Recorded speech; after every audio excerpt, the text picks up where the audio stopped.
వాళ్ళు ఇండియా నుంచి మెక్సికో తీసుకొస్తారు. మెక్సికోకు మీకు కొన్ని కంట్రీస్ ఉన్నాయి సౌత్ అమెరికాలో. ఇండియన్స్కు ఆన్ అరైవల్ వీసా ఇస్తారు. అక్కడి నుంచి ఏం చేస్తారు, వాళ్ళు దేశాలు దాటిచ్చి అమెరికాకు తీసుకొస్తారు. ఆ గుజరాతీ వాళ్ళు, పంజాబీ వాళ్ళు ఏం చేస్తారంటే ఒక్కొక్క పర్సన్ మీద 50 లక్షలు టు 70 లక్షలు తీసుకుంటారు డబ్బు.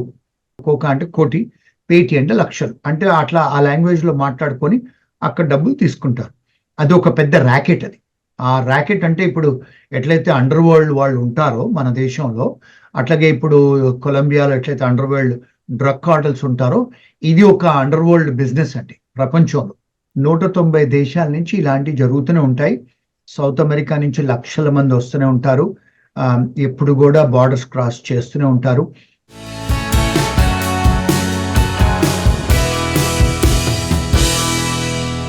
నమస్తే, welcome to Swarna talks in USA. ముందుగా వ్యూయర్స్ అందరికీ కూడా హ్యాపీ న్యూ ఇయర్. అమెరికా రావటం అనేది చాలా మంది కల. ఎలా అయినా రావాలి అనుకునే వాళ్లకు కొన్ని విషయాలు తెలియకుండా వాళ్ళు చాలా ప్రమాదాల్లో పడుతున్నారు. మరి ఈ విషయాల గురించి మనకి క్లియర్ గా వివరించడానికి ఇంటర్నేషనల్ అటార్నీ కావేటి శ్రీనివాస్ గారు ఉన్నారు. నమస్తే కావేటి శ్రీనివాస్ గారు. నమస్కారం అండి. థ్యాంక్ యూ అండి, welcome to our show. So ముందుగా మీకు కంగ్రాచులేషన్ శ్రీనివాస్ గారు. రీసెంట్ గా ఆర్టిఫిషియల్ ఇంటెలిజెన్స్ లో మీరు డాక్టరేట్ పొందారని, అలానే 4 PhDs మీ సొంతం చేసుకున్నారని విన్నాము. సో ముందుగా కంగ్రాచులేషన్స్ అండి. థ్యాంక్ యూ వెరీ మచ్ అండి. అండ్ ఈ ఇయర్ బిగినింగ్ మీకు చాలా బాగున్నట్టుంది. ఎందుకంటే మేము రీసెంట్ గా వీటితో పాటు మీరు ఢిల్లీలో ఒక ఆఫీస్ ఓపెన్ చేశారని, అలానే ఇక్కడ కెనడాలో కూడా ఒకటి ఓపెన్ చేస్తున్నారని, చాలా మందికి మీ సర్వీసెస్ ని అందించడానికి ముందుకు వస్తున్నందుకు చాలా ఆనందంగా ఉందండి. థ్యాంక్ యూ వెరీ మచ్ అండి. Thanks for having me also on your show. Awesome, thank you so much అండి. సో శ్రీనివాస్ గారు, మనం ఈరోజు హ్యూమన్ ట్రాఫికింగ్ గురించి ఒకసారి మీతో మాట్లాడాలనుకుంటున్నానండి. ఎందుకంటే రీసెంట్ గా నేను ఏంటంటే ఒక 55 మంది భారతీయులు ఇలా ఈ హ్యూమన్ ట్రాఫికింగ్ లో పట్టుబడ్డట్టు, వాళ్ళు చాలా డబ్బులు కూడా ఖర్చు పెట్టి యుఎస్ కి ఎలా అయినా రావాలని దారులు వెతుక్కొని వస్తున్నట్టు వాళ్ళు పట్టుబడినట్టు తెలిసింది. సో ఈ విషయం గురించి మీతో మాట్లాడదాం అనుకుంటున్నానండి. సో వీటి గురించి మీ ఒపీనియన్ ఏంటి, మీరేమంటారు అసలు? ఫస్ట్ ఆఫ్ ఆల్, ఇప్పుడు హ్యూమన్ ట్రాఫికింగ్ అనేది వరల్డ్ లో ఇది కామన్ ఫినామినన్. అంటే దానికి సంబంధించిన అంతర్జాతీయ న్యాయశాస్త్రాలు ఉన్నాయి, లేకపోతే అమెరికాలో కూడా ఇమిగ్రేషన్ లా అంటే క్రిమినల్ లా, వీటవన్నీ కూడా ఉన్నాయి. అంటే ఏమిటంటే బికాస్ ఫర్ ఆపర్చునిటీస్, అందరికి కూడా లా తెలియకుండా వేరే వేరే దేశాలకి వాళ్ళు వెళ్తూ ఉంటారు. అంటే ఇంతకుముందు మీరు ఒకవేళ చరిత్రలో చూసుకుంటే, మన ఇంగ్లీష్ వాళ్ళు కూడా మన ఇండియన్స్ ని ఫీజీ ఐలాండ్స్ కి తీసుకెళ్లారు, 100,000 మందిని. అలాగే వాళ్ళు ఇంగ్లీష్ వాళ్ళు ఇండెంచర్ లేబర్స్ కింద మన గయానాకు తీసుకెళ్లారు, మలేషియా తీసుకెళ్లారు. అట్లా వివిధ దేశాలకు తీసుకెళ్తా ఉంటారు. అంటే గవర్నమెంట్ వాళ్ళు, అప్పుడు ఇంగ్లీష్ గవర్నమెంట్ వాళ్ళు తీసుకెళ్లారు, అంటే ఫాల్స్ ప్రామిసెస్ చేసి. సో ఇదంతా కూడా అంటే వాళ్ళు యాక్చువల్గా హ్యూమన్ ట్రాఫికింగ్ అంటే ఏంటి అసలు? హ్యూమన్ అంటే మనుషులను, ట్రాఫికింగ్ అంటే తీసుకెళ్లి ఒక దేశం నుంచి ఇంకో దేశంకి ఇల్లీగల్ గా తీసుకెళ్లే పద్ధతులని హ్యూమన్ ట్రాఫికింగ్ అంటారు. అది క్రమాన ఏమైపోయిందంటే, కొంతమంది ఏజెంట్లు, అంటే కొంతమంది దళారీదారులు, వాళ్ళు ఏం చేస్తారంటే, మీకు లా తెలియకపోతే, లేకపోతే మీకు వేరే దేశాలు బ్రతకడానికి వెళ్ళాలనుకుంటే, వాళ్ళు ఇల్లీగల్ మెజర్స్ అంటే ఇమిగ్రేషన్ వైజ్ మిమ్మల్ని, అంటే ఇమిగ్రేషన్ వీసాలు తీసుకోకుండా అలా మిమ్మల్ని తీసుకెళ్ళి అక్కడ వదిలేస్తారు. అది ఇండియా నుంచి అమెరికాకే కానీ, ఆస్ట్రేలియా కానీ, కెనడా కానీ, యూరోప్ కానీ చాలా మంది నార్త్ ఇండియన్స్ బాగా చేస్తూ ఉంటారు ఇందులో మన దేశంలో. అంటే ఎస్పెషలీ పంజాబీస్ అండ్ గుజరాతీస్. మన సౌత్ ఇండియన్స్ కు చాలా తక్కువ, ఎందుకంటే మనం అందరం సౌత్ ఇండియన్స్ అంతా హైలీ ఎడ్యుకేటెడ్ పీపుల్. మనం అందరం కూడా we don't break the law. Normally మనకు తెలుసు ఆన్లైన్లోకి వెళ్ళి ఎలా వీసా తీసుకోవాలి, ఏ డాక్యుమెంట్స్ పెట్టాలని మనం లీగల్ గానే వెళ్తాం.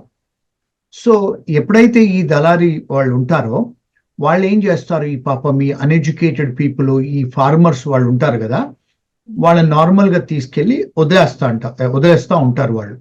అంటే ఫర్ ఎగ్జాంపుల్, ఇప్పుడు ఒకవేళ అమెరికా చూసుకుంటే, కెనడా కానీ, ఆస్ట్రేలియా కానీ, న్యూజిలాండ్ కానీ ఏం చేస్తారంటే, ఈ తెల్ల దేశాలకి, ఈ డెవలప్ కంట్రీస్కి ఏం చేస్తారంటే సముద్ర ప్రయాణం చేయించి, లేకపోతే కొన్నిసార్లు వాళ్ళు ఇప్పుడు ఫర్ ఎగ్జాంపుల్ అమెరికా తీసుకురావాలనుకుంటే వాళ్ళు ఇండియా నుంచి మెక్సికో తీసుకొస్తారు. మెక్సికోకు మీకు కొన్ని కంట్రీస్ ఉన్నాయి సౌత్ అమెరికాలో, ఇండియన్స్ కు ఆన్ అరైవల్ వీసా ఇస్తారు.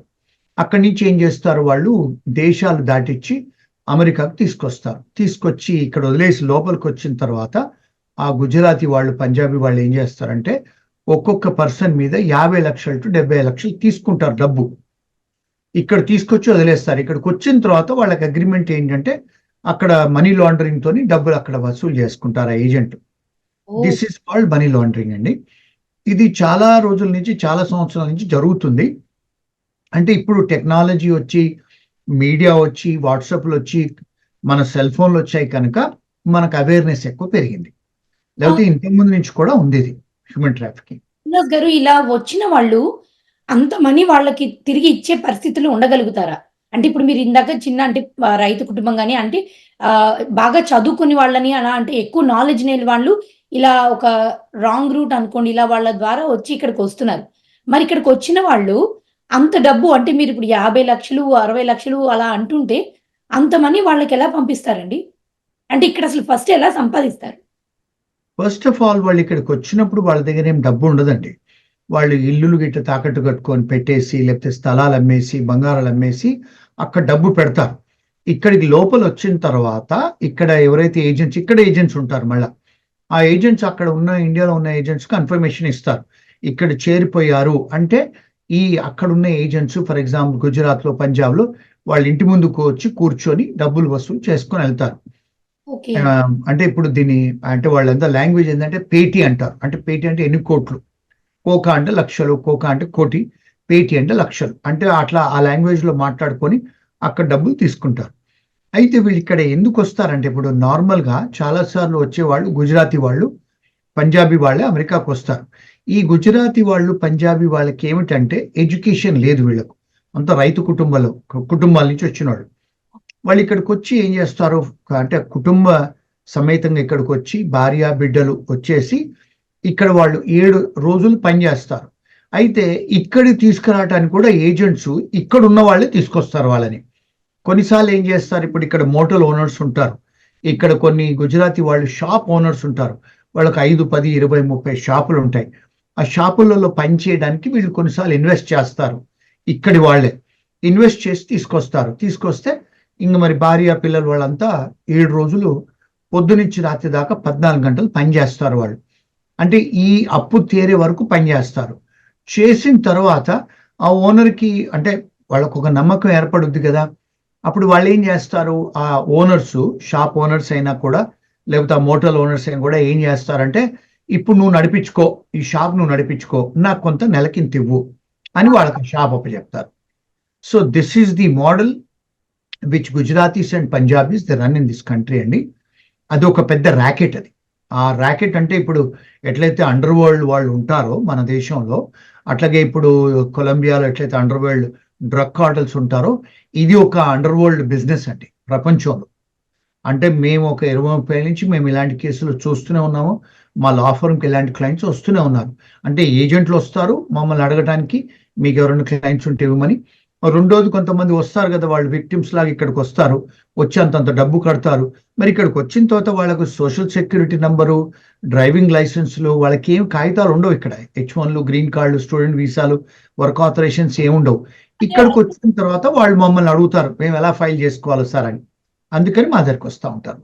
అదే నేను యాక్చువల్‌గా అడగబోయాను శ్రీనివాస్ గారు. ఎందుకంటే ఇప్పుడు మీకు ఇక్కడ హెల్త్ ఇన్స్యూరెన్స్ నుంచి ఏది కావాలన్నా కూడా మీకు ఒక ఐడెంటిటీ కావాలి ఇక్కడ. వాళ్ళు ఇప్పుడు ఏదీ లేకుండా ఇల్లీగల్ ఇమిగ్రెంట్స్‌గా ఇక్కడికొస్తే, ఇక్కడ అసలు ఇన్ని సంవత్సరాలు ఎలా సర్వైవ్ అవుతున్నారు? వాళ్ళు ఎలాంటి లూప్ హోల్స్ వాళ్ళు బయటికి తీసుకొని వాటి ద్వారా బెనిఫిట్ పొంది ఇలా ఎలా ఉండగలుగుతున్నారు అనేది యాక్చువల్‌గా చాలా బిగ్ క్వెషన్ అండి.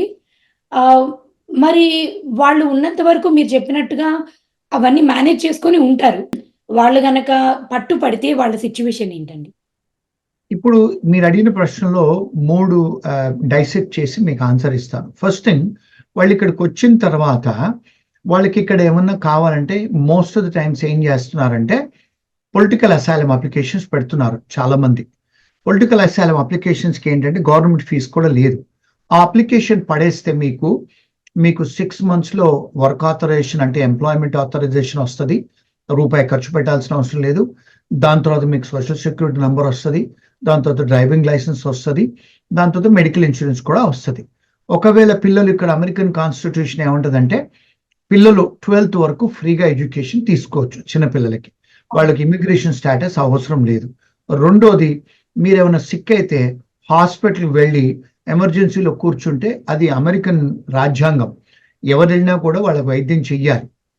తర్వాత వాళ్ళు మీకు ఇంటికి బిల్లులు పంపిస్తారు. మీకు సోషల్ సెక్యూరిటీ నెంబర్ లేదు కనుక వాళ్ళు బిల్లులు కట్టరు. కట్టకపోతే ఏమవుతుందంటే హాస్పిటల్ వాళ్ళు ఆ బిల్లులు రైట్ ఆఫ్ చేస్తారు. ఇది రెండో పరిస్థితి. మూడోది ఏంటి, 12th వచ్చే వరకు ఆ పిల్లలకు ఎడ్యుకేషన్ ఫ్రీ. అమెరికాలో మన అమెరికన్ రాజ్యాంగం చెప్పింది. వాళ్ళకు మెడికల్ ఇన్సూరెన్స్ ఫ్రీ, సిటీ వాళ్ళు ఇస్తారు. ఆ పిల్లలకు స్టూడెంట్స్కు భోజనాలు ఇస్తారు. అక్కడ స్కూల్స్లలో పుస్తకాలు కూడా ఫ్రీ. అంటే 12th గ్రేడ్ వరకు. 12th గ్రేడ్ వరకు వెనక్కి తిరిగి చూసింది లేదు పిల్లలకి. మీకు ఒకసారి స్కూల్లో మీరు వెళ్ళిన తర్వాత స్కూల్ వాళ్ళు మీకు ఐడి ఇస్తారు కదా, సో పిల్లల్ని ఎవరు అడగరు ఇక్కడ. సో అదొక పరిస్థితి. ఇంకా రెండోది ఏంటంటే, ఈ పొలిటికల్ అసైలం వేసుకొని జనాలు ఏం చేస్తారంటే, పంజాబీ వాళ్ళు మోస్ట్లీ వాళ్ళు ఏం చేస్తారంటే డ్రైవింగ్ లైసెన్స్ తీసుకొని క్యాబ్ డ్రైవర్స్ అవుతారు. అంటే వాళ్ళు కూడా బాగానే సంపాదిస్తారు. ఇంకా కొంతమంది ఏమో కన్స్ట్రక్షన్ దాంట్లోకి వెళ్ళి కన్స్ట్రక్షన్ కంపెనీస్ పెట్టుకుంటారు. సో అలా జీవనం జీవిస్తారు ఇక్కడ వాళ్ళు. అదొక ఇష్యూ అండి. ఎట్లా బతుకుతారంటే మీరు అడిగిన దాని ప్రశ్నలు. ఇంకేదైనా కాలేజ్కి వెళ్ళాలంటే కూడా వెళ్ళొచ్చు వాళ్ళకి. ఇక రెండో విషయము, మరి ఇప్పుడు పిల్లలకి వాళ్ళు కాలేజ్ అయిన తర్వాత కదా, అంటే 12th అయిన తర్వాత కదా యూనివర్సిటీకి వెళ్ళాలన్నప్పుడు కదా వాళ్ళకి సోషల్ సెక్యూరిటీ నంబరు, వాళ్ళ ఇమిగ్రేషన్ స్టేటస్. అప్పటి వరకు అంటే ఎన్నో సిచ్యువేషన్స్ మారుతాయి.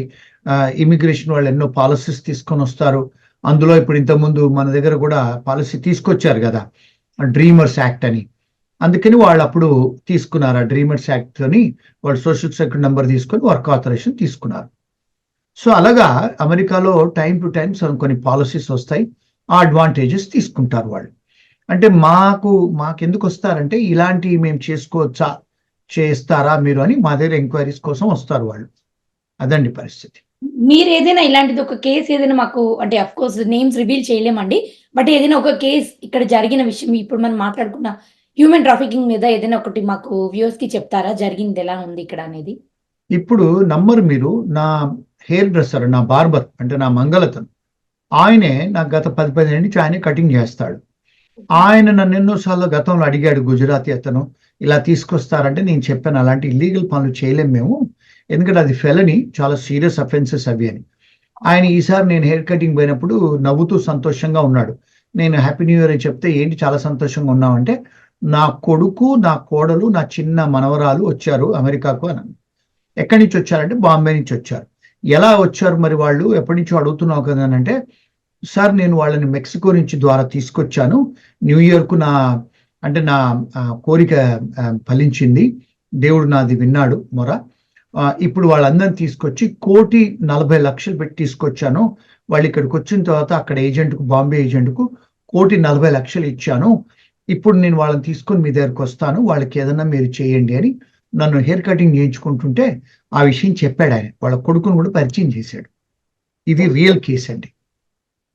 కాదు శ్రీనివాస్ గారు, ఫస్ట్ ఆఫ్ ఆల్ వాళ్ళని తీసుకురావటం ఒక వంతు, అలానే 1,40,00,000 అంటే మీరు ఇందాక చెప్పినట్టు బార్బర్ అంటే ఇప్పుడు హెయిర్ డ్రెస్సర్ అంటే ఎంత అనుకుంటాం, బట్ వాళ్ళు అంత ఎఫర్ట్ చేయగలిగిన సిచ్యువేషన్‌లో ఉండి వాళ్ళని తీసుకొచ్చి ఈ ప్రాసెస్ అంతా చేయగలుగుతున్నారంటే, అంటే ఇలా చూస్తే ఎంతమంది ఇల్లీగల్ ఇమిగ్రెంట్స్ ఉన్నారా అనే ఒక డౌట్ అయితే అందరికీ వస్తుందండి. లక్షలలో కోట్లలో ఉన్నారండి. అమెరికాలో 190 దేశాల నుంచి ఇలాంటివి జరుగుతూనే ఉంటాయి. సౌత్ అమెరికా నుంచి లక్షల మంది వస్తూనే ఉంటారు. ఎప్పుడు కూడా బార్డర్స్ క్రాస్ చేస్తూనే ఉంటారు. ఇది ప్రపంచవ్యాప్తంగా పెద్ద దేశాలలో ఇదొక ఎపిడమిక్ లాగా ఉంది. జరుగుతూనే ఉందండి, జరుగుతూనే ఉంటుంది కూడా. ప్రపంచం ఉన్నంతసేపు జరుగుతుంది. ఇప్పుడు మీరు అనుకుంటారు మన ఇండియాలో లేరా అండి, బంగ్లాదేశ్ నుంచి వస్తారు, పాకిస్తాన్ నుంచి వస్తారు, రోహిల్లా అనే వాళ్ళు వచ్చారు కదా, మరి బర్మా నుంచి వస్తారు, నేపాల్ నుంచి వస్తారు, మరి వీళ్ళందరూ కూడా ఇండియాకు వచ్చి జీవిస్తున్నారు కదా. అన్ని దేశాలలో ఇది జరుగుతుంటుంది. ఇది వరల్డ్ ఫినామినన్ అండి. అంటే ఇప్పుడు ఎందుకు మనకు తెలుస్తుందంటే మీడియా వల్ల. ఇప్పుడు మీ మీడియా వాళ్ళు, ఏది సోషల్ మీడియా కానీ లేకపోతే మెయిన్ స్ట్రీమ్ మీడియా కానీ, ఇప్పుడు ఒక సెల్ ఫోన్స్లలో ఎవరైనా షూట్ చేసి వాట్సాప్లో షేర్ చేసుకోవచ్చు కదా ప్రపంచవ్యాప్తంగా. Because of the technology now we are coming to know. Otherwise this has been there from time immemorial అండి. దానికి సంబంధించిన అంతర్జాతీయ న్యాయశాస్త్రాలు ఉన్నాయి, దానికి సంబంధించిన ఇమిగ్రేషన్ లాస్, క్రిమినల్ లాస్ కూడా ఉన్నాయి, అన్ని దేశాలలో ఉన్నాయి. మరి శ్రీనివాస్ గారు, వీళ్ళు బై ఎనీ ఛాన్స్ ఇన్ని జాగ్రత్తలు తీసుకున్నా కూడా పట్టుబడితే వాళ్ళకి ఎలాంటి శిక్ష పడుతుంది? అంటే ఇవన్నీ కూడా ఎవరైతే ట్రాఫికింగ్ చేస్తారో, హ్యూమన్ ట్రాఫికింగ్ చేస్తారో, అవన్నీ ఫెలనీస్ అంటారు. 20-25 సంవత్సరాల జైలు శిక్ష ఉందండి. కొన్నిసార్లు ఏంటంటే వాళ్ళు వచ్చిన వాళ్ళని కూడా అరెస్ట్ చేస్తారు, చేసి వాళ్ళని జైల్లో పెడతారు. ఇక్కడ వాళ్ళు కొన్ని నెలల తర్వాత బయటకు వస్తారు. చాలాసార్లు వాళ్ళని డిపోర్ట్ కూడా చేస్తారు. ఇప్పుడు మనం రీసెంట్గా ఒక ఇండియా నుంచి వచ్చిన ఫ్లైట్ని అక్కడ పట్టుబడేసి వాళ్ళని పంపించేశారు, 50-100 మందిని. అలా చాలాసార్లు కూడా దుబాయ్లో అక్కడ ఇక్కడ పట్టుబడిన తర్వాత వాళ్ళందరినీ వెనక్కి పంపిస్తారు.